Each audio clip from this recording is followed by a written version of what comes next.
Hello friends, ಇವತ್ತಿನ ಸಂಚಿಕೆಯಲ್ಲಿ ಏನಾಯಿತು ಅಂತ ನೋಡ್ಕೊಂಡು ಬರೋಣ ಬನ್ನಿ.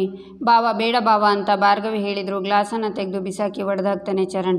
ಪರಿಜ್ಞಾನ ಇದೆಯಾ ನಿಮಗೆ?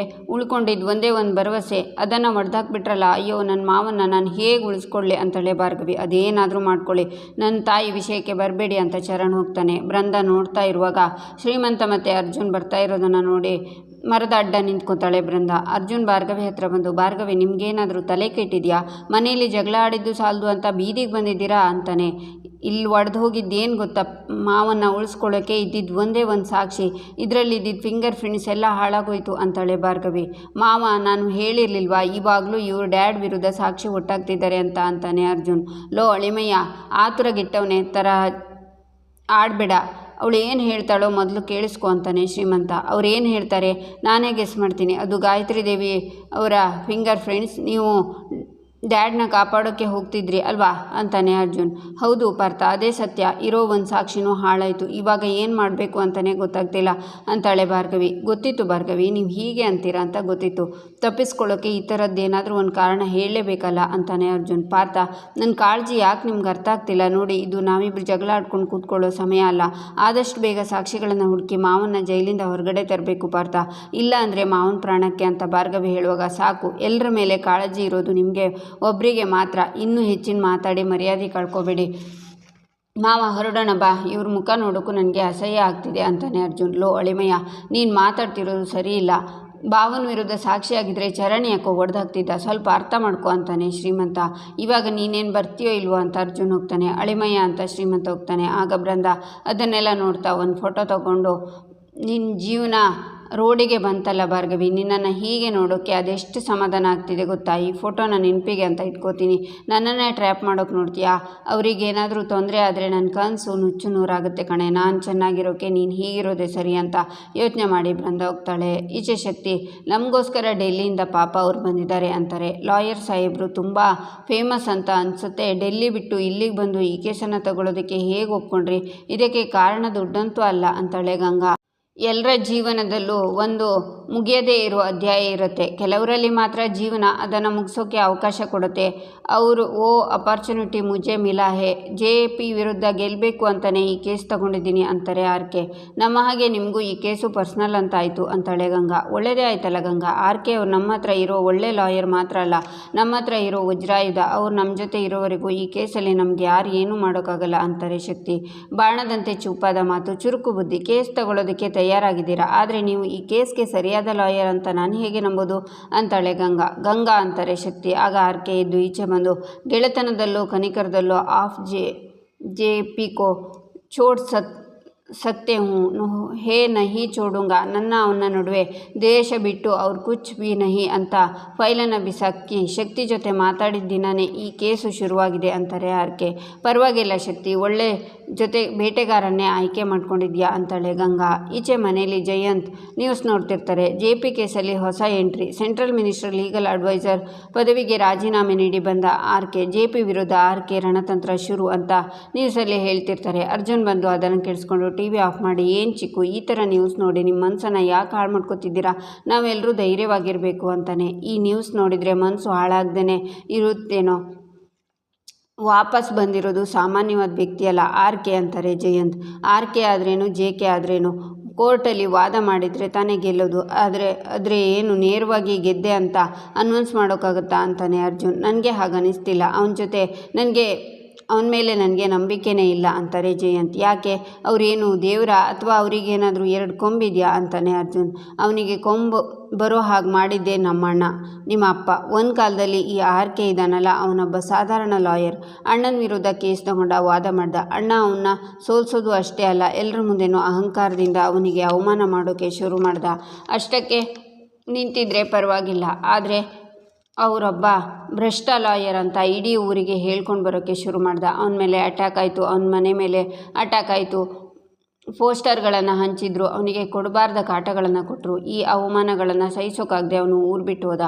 ಎಷ್ಟೋ ವರ್ಷಗಳ ಮೇಲೆ ಡೆಲ್ಲಿನಲ್ಲಿ ಒಂದು ಕೇಸ್ ಗೆದ್ದ ಅಂತ ಗೊತ್ತಾಯಿತು. ಅವನಿಗೆ JPಗಿಂತ ದೊಡ್ಡ ಲಾಯರ್ ಆಗಬೇಕು ಅನ್ನೋ ಹಠ. ಅದು ನಿಜ ಆಯಿತು. ಹಾಗೆ ಮಾಡಿಕೊಂಡ. ಅಷ್ಟೇ ದೊಡ್ಡ ಸರ್ಕಾರಿ ಪದವಿ ರಾಜೀನಾಮೆ ಕೊಟ್ಟು ಇಲ್ಲಿಗೆ ಬರ್ತಾ ಇರೋದ್ರ ಅರ್ಥ ಏನು? JP ವಿರುದ್ಧ ನಿಲ್ಲಬೇಕು, ಅವ್ನ ಕೇಸ್ ಗೆಲ್ಲಬೇಕು, ಅವ್ನು ಸೋಲಿಸಬೇಕು ಅನ್ನೋ ಇಷ್ಟು ವರ್ಷದ ಅವನ ಕನಸು ತಪಸ್ಸು ಅದನ್ನು ಈಡೇರಿಸ್ಕೊಳ್ಳೋಕ್ಕೆ ಬರ್ತಿದ್ದಾನೆ. ನನಗನ್ನಿಸ್ತಿದೆ ಅಣ್ಣನ ಬೀದಿಗೆ ತರೋವರೆಗೂ ಬಿಡೋದಿಲ್ಲ ಅಂತ ಅನಿಸ್ತಿದೆ ಅಂತಾರೆ ಜಯಂತ್. ಚಿಕ್ಕು, ಕಾನೂನು ಅನ್ನೋದು ಎಲ್ರಿಗೂ ಒಂದೇ. ಎಂಡ್ ಆಫ್ ದ ಡೇ ಯಾರ ಕಡೆ ನ್ಯಾಯ ಇದೆಯೋ ಅವರೇ ಗೆಲ್ಲೋದು ಅಂತಾನೆ ಅರ್ಜುನ್ ಅವನ ಯೋಚನೆ ಬೇರೆ, ನಿನ್ನ ಯೋಚನೆ ಬೇರೆ. ಅವನಿಗೆ ಈ ಕೇಸನ್ನು ಗೆಲ್ಲಬೇಕು, ಅದೇ ಮುಖ್ಯ. ನನಗೆ ಜಗನ್ನ ಮನೆಗೆ ಕರೆಸ್ಲಾ ಅನ್ನಿಸ್ತಿದೆ ಅಂತಾರೆ ಜಯಂತ್. ಅಯ್ಯೋ ಬೇಡ ಚಿಕ್ಕು, ಸುಮ್ಮನೆ ಜಗನ್ ಚಿಕ್ಕು ಟೆನ್ಷನ್ ಮಾಡ್ಕೋತಾರೆ ಅಂತಾನೆ ಅರ್ಜುನ್. ಮತ್ತೆ ಆರ್ಕೆನ ಎದುರಿಸೋದು ಹೇಗೋ ಅಂತಾರೆ ಜಯಂತ್. ಆರ್ಕೆ ಇದೊಂದು ಕೇಸ್ ಅಷ್ಟೇ, ಆದರೆ ನನಗೆ ಮತ್ತೆ ಡ್ಯಾಡ್ಗೆ ಇದೇ ಜೀವನ. ಯಾವುದೋ ಹಳೆ ದ್ವೇಷ ಇಟ್ಕೊಂಡೆ ಇಷ್ಟು ಕಾನ್ಫಿಡೆನ್ಸ್ ಆಗಿದ್ದಾರೆ ಅಂದರೆ ಡ್ಯಾಡ್ನ ಕಾಪಾಡೋಕ್ಕೆ ನನಗೆಷ್ಟು ಛಲ ಇರಬೇಡ. ಅವ್ರ ದ್ವೇಷ ಗೆಲ್ಲುತ್ತೋ ಅಥವಾ ನನ್ನ ಪ್ರೀತಿ ಗೆಲ್ಲುತ್ತೋ ನೋಡೇ ಬಿಡೋಣ. ನನ್ನ ಪ್ರೀತಿನೇ ಗೆಲ್ಲೋದು ಅನ್ನೋ ನಂಬಿಕೆ ನನಗಿದೆ ಚಿಕ್ಕು. ಅದು ಯಾರೇ ಅಡ್ಡ ಬಂದರೂ ಡ್ಯಾಡನ್ನು ನಿರಪರಾಧಿ ಅಂತ ನಾನು ಪ್ರೂವ್ ಮಾಡೇ ಮಾಡ್ತೀನಿ ಅಂತಾನೆ ಅರ್ಜುನ್. ಈಚೆ ಭಾರ್ಗವಿ ದೇವ್ರ ಕೋಣೆಯಲ್ಲಿ ದೇವರಿಗೆ ಕೈ ಮುಗಿತಾ, ನನಗಿರೋ ಒಂದೇ ಒಂದು ದಾರಿನೂ ಮುಚ್ಚಿಬಿಟ್ಟಿಯಲ್ಲ. ನನ್ನ ಶತ್ರು ಕಣ್ಮುಂದೆನೇ ಇದ್ದರೂ ಏನೂ ಮಾಡೋಕ್ಕಾಗ್ತಿಲ್ಲ. ಮುಂದೆನೇ ಮಾಡೋದು ತೋಚ್ತಾನೂ ಇಲ್ಲ ತಂದೆ. ಹೇಗಾದರೂ ಮಾಡಿ ಮಾವನ್ನ ಜೈಲಿಂದ ಬಿಡಿಸ್ಕೊಂಡು ಬರೋಕ್ಕೆ ದಯವಿಟ್ಟು ನೀನೇ ದಾರಿ ತೋರಿಸ್ಬೇಕು ಭಗವಂತ ಅಂತ ಬೇಡ್ಕೋತಾಳೆ. ಆಗ ನಿರ್ಮಲ ಬಂದು ಅಯ್ಯೋ ಅಯ್ಯೋ ಅಯ್ಯೋ ಏನೇ ಮಾಡ್ತಿದ್ಯಾ ನೀನು ಅಂತಾರೆ. ಅತ್ತೆ ದೀಪ ಹಚ್ತಿದ್ದೆ ಅಂತಾಳೆ ಭಾರ್ಗವಿ. ನೀನು ದೀಪ ಹಚ್ತಿದ್ಯಾ ಅಥವಾ ಮನೆಗೆ ಬೆಂಕಿ ಹಚ್ತಿದ್ಯೋ ಯಾರಿಗೆ ಗೊತ್ತು ಅಂತಾರೆ ನಿರ್ಮಲ. ಮಾವಂಗೆ ಒಳ್ಳೇದಾಗಲಿ ಅಂತ ಬೇಡ್ಕೊಂಡು ದೀಪ ಹಚ್ತಿದ್ದೆ ಅಂತಾಳೆ ಭಾರ್ಗವಿ.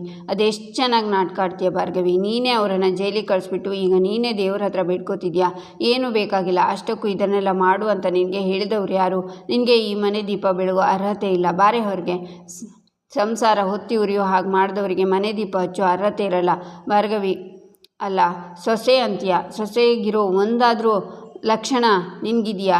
ಮನೆಗೆ ಸೊಸೆ ಬರ್ತಾಳೆ, ಮಹಾಲಕ್ಷ್ಮಿ ಬರ್ತಾಳೆ ಅಂದ್ಕೊಂಡಿದ್ವಿ, ಆದರೆ ನಿನ್ನಂಥ ದರಿದ್ರ ಬರ್ತಾಳೆ ಅಂತ ಖಂಡಿತ ಅಂದ್ಕೊಂಡಿರಲಿಲ್ಲ. ನಮ್ಮ ಮನೆ ಸೊಸೆ ಅನ್ಸ್ಕೊಳ್ಳೋ ಯೋಗ್ಯತೆ ಇರೋದು, ಈ ಮನೆ ದೀಪ ಹಚ್ಚೋ ಸಂಸ್ಕಾರ ಅರ್ಹತೆ ಇರೋದು ನನ್ನ ಸೊಸೆ ಬೃಂದಂಗೆ ಮಾತ್ರ ಅಂತ ಬೃಂದ ಹೆಗಲ ಮೇಲೆ ಕೈ ಇಡ್ತಾರೆ ನಿರ್ಮಲ. ಆಗ ಬೃಂದ ಬಂದು ಭಾರ್ಗವಿ ಕೈಯಿಂದ ಮ್ಯಾಚ್ ಬಾಕ್ಸ್ನ ತಗೊಂಡು ದಾರಿಗೆ ಅಡ್ಡ ಬರಬೇಡ, ಸರ್ಕೋ ಭಾರ್ಗವಿ ಅಂತಾಳೆ. ಭಾರ್ಗವಿ ಸರ್ಕೋತಾಳೆ. ಬೃಂದ ದೇವ್ರ ಕೋಣೆಗೆ ಹೋಗಿ ದೀಪನ ಹಚ್ತಾಳೆ. ಆದರೆ ಅದು ಆರೋಗುತ್ತೆ. ಮತ್ತೆ ಹಚ್ತಾಳೆ, ಮತ್ತೆ ಆರೋಗುತ್ತೆ. ದೀಪ ಹಚ್ಚು ಬೃಂದ, ದೀಪ ಹಚ್ಚಲಿಲ್ಲ ಅಂದರೆ ಅಪಶಕುನ ಆಗುತ್ತೆ ಅಂತಾರೆ ನಿರ್ಮಲ. ಬಿಲ್ಡಪ್ ಕೊಟ್ಟು ಜೋಶಲ್ಲಿ ಬಂದುಬಿಟ್ಟೆ, ಈಗೇನು ಮಾಡಲಿ, ಈ ದೀಪ ಕೈ ಕೊಡ್ತಿದ್ಯಲ್ಲ ಅಂತ ಬೃಂದ ಯೋಚನೆ ಮಾಡ್ತಾಳೆ. ಆಗ ನಿರ್ಮಲ ಕಣ್ಮುಚ್ಕೊಂಡು ಅಪಶಕುನದ ಮೇಲೆ ಅಪಶಕುನ ಮಾಡಿ ನಮ್ಮನ್ನು ಹೆದರಿಸ್ಬೇಡ ತಂದೆ ಅಂತ ಬೇಡ್ಕೋತಾರೆ. ಬೃಂದ ಮತ್ತೊಂದು ಸಲ ಹಚ್ಚಿ ನೋಡು ಅಂತಾಳೆ ಭಾರ್ಗವಿ. ಆಗ ಬೃಂದ ಹಚ್ತಾಳೆ. ದೀಪ ಹತ್ತುತ್ತೆ. ಭಾರ್ಗವಿ ಕೈ ಮುಗಿದು ಈಗಾಗಲೇ ಮನೆಯವರು ಸಾಕಷ್ಟು ಕಷ್ಟಪಡ್ತಿದ್ದಾರೆ, ಇನ್ನಷ್ಟು ಭಯಪಡಿಸ್ಬೇಡ ಭಗವಂತ. ಬೇಕಿದ್ರೆ ಈ ಮನೆ ಎಲ್ಲ ಕಷ್ಟನೂ ನನಗೆ ಕೊಡು, ಇಲ್ಲಿ ಸುಖ ಶಾಂತಿ ನೆಮ್ಮದಿ ತುಂಬಿಕೊಳ್ಳೋ ಹಾಗೆ ಮಾಡು ಅಂತ ಬಿಡ್ಕೋತಾಳೆ. ನಾವು ಹೊರಟು ಕೂಡಲೇ ಮತ್ತೆ ದೇವ್ರ ಮನೆ ಸೇರ್ಕೊಂಡು ಬಿಡಬೇಡ. ಈ ಮನೇಲಿ ಇನ್ನು ಮುಂದೆ ನೀನೇನೇ ಮಾಡಬೇಕಾದ್ರೂ ನಾನು ಪರ್ಮಿಷನ್ ಕೇಳಬೇಕು, ಗೊತ್ತಾಯ್ತಾ ಅಂತ ನಿರ್ಮಲ ಹೋಗ್ತಾರೆ. ಈಚೆ ಶ್ರೀಮಂತ ಮತ್ತು ಶಕುಂತಲ ದೇವಸ್ಥಾನದಿಂದ ಪೂಜೆ ಮುಗಿಸ್ಕೊಂಡು ಮನೆಗೆ ಬರ್ತಾರೆ. ಅತ್ತೆ ಪೂಜೆ ಮಾತ್ರ ಸಖತ್ತಾಗಾಯ್ತಲ್ಲ ಅಂತಾನೆ ಶ್ರೀಮಂತ. ಹೌದಪ್ಪ, ಆ ದೇವಿ ಕಂಡುಬಿಟ್ಲು. ಆದಷ್ಟು ಬೇಗ JP ಮನೆಗೆ ಬಂದರೆ ಸಾಕು. JP ಇಲ್ಲದೆ ಇರೋ ಮನೆ ಬೇಕು ಅಂತ ಅನಿಸ್ತಿದೆ ಕಣೋ ಅಂತಾರೆ ಶಕುಂತಲ. ಅತ್ತೆ ನೀವು ಮತ್ತು ದೇವರು ಎಷ್ಟು ಕ್ಲೋಸ್ ಫ್ರೆಂಡ್ಸ್ ಇದ್ದೀರಿ, ನೀವು ಹೇಳಿದರೆ ಇಲ್ಲ ಅಂತಾನ ಡಬಲ್ ಧಮಾಕನೆ ವರ ಕೊಡ್ತಾನೆ ಬಿಡಿ ಅಂತಾನೆ ಶ್ರೀಮಂತ. ಆಗ ಅಲ್ಲಿಗೆ ಭಾರ್ಗವಿ ಅರ್ಜುನ್ ಬರ್ತಾರೆ. ಗಂಡ ಹೆಂಡತಿ ಬಂದರು, ಪೂಜೆ ಪ್ರಸಾದ ಕೊಡಿ ಅಂತಾನೆ ಶ್ರೀಮಂತ. ಭಾರ್ಗವಿ ಅರ್ಜುನ್ನೇ ನೋಡ್ತಾನೆ.